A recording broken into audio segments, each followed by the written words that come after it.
Je suis politologue, je suis directeur de recherche au CNRS, je travaille au CEVIPOF, le Centre de recherche politique de Sciences Po. Je suis un spécialiste de l'Union européenne et des parlements.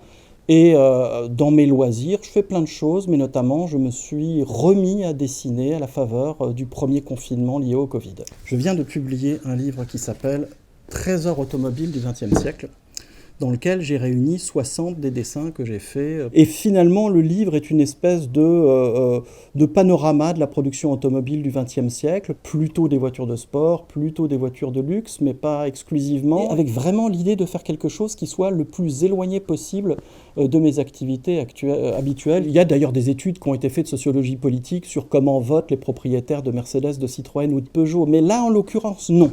Il y a presque un travail un petit peu qui est de l'ordre du mandala. Je dirais que je me mets devant ma feuille et je rentre dans une espèce de tunnel de concentration où il faut absolument pas rater le moindre coup de stylo. Mon grand-père était garagiste, mon père aimait les bagnoles, les américaines, etc. C'est un truc qui est facile à dessiner, qui donne beaucoup de satisfaction. Et quand j'ai recommencé à dessiner pendant le confinement, c'est assez logiquement, je me suis remis à ce que je savais faire quand j'avais 15 ans, c'est-à-dire dessiner des voitures.